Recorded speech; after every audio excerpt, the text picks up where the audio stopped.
एक शांत और सुंदर गांव हरिपुर में एक मेहनती मछुआरा रहता था। उसका नाम था अरुण और उसकी पत्नी का नाम था मीरा। दोनों एक छोटे से मिट्टी के घर में रहते थे। उनके पास ज़्यादा पैसे नहीं थे, लेकिन उनके दिल में प्यार, विश्वास और संतोष भरा था। एक सुबह मीरा ने कहा, सुनिए, घर में आज खाने का सामान बिल्कुल ख़त्म हो गया है। आप जब मछली बेचकर लौटो तो थोड़ा आटा, दाल और सब्ज़ी ज़रूर ले आइएगा। अरुण मुस्कुराकर बोला, ठीक है, मैं पहले नदी किनारे जाकर देखता हूँ आज कैसी मछली मिलती हैं। अगर अच्छी कमाई हुई तो सब कुछ ले आऊँगा। यह कहकर अरुण अपना जाल उठाकर नदी की ओर निकल पड़ा। उस दिन नदी का बहाव काफ़ी तेज़ था। अरुण मन ही मन सोच रहा था, आज तो पानी बहुत तेज़ बह रहा है, पता नहीं मछली मिलेंगी या नहीं। तभी रास्ते में उसका दोस्त विक्रम मिला। उसने अरुण को सोच में डूबा देखा और कहा, अरे भाई, ऐसे खड़े खड़े सोचने से कुछ नहीं होगा, एक बार कोशिश तो कर। अरुण ने उसकी बात मानी और जाल नदी में डाल दिया। कुछ ही देर में उसका जाल मछलियों से भर गया। वह बहुत खुश हुआ। आज तो किस्मत साथ दे रही है, उसने सोचा। वह जल्दी जल्दी बाजार पहुंचा। वहां विक्रम फिर मिला और बोला, आज मेरे घर मेहमान आए हैं, मैं सारी मछलियां खरीद लेता हूं। अरुण खुशी खुशी अपनी सारी मछलियां उसे देता है और अच्छी कमाई करके घर लौटता है। घर पहुंचकर वह सामान देता है। मीरा खुश होकर कहती है, आज तो बहुत अच्छा दिन रहा। दोनों साथ बैठकर खाना खाते हैं और शाम को चाय पीते हुए बातें करते हैं।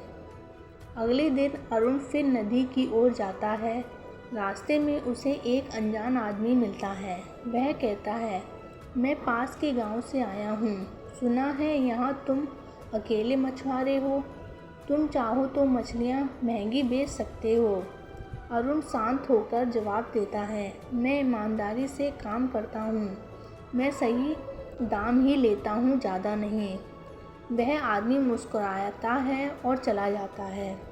अरुण नदी में जाल डालता है और आज भी उसे बहुत सारी मछली मिलती हैं। वह खुश होकर बाजार जाता है, लेकिन आज कुछ अजीब होता है। कोई भी ग्राहक उसकी मछलियाँ खरीदने नहीं आता।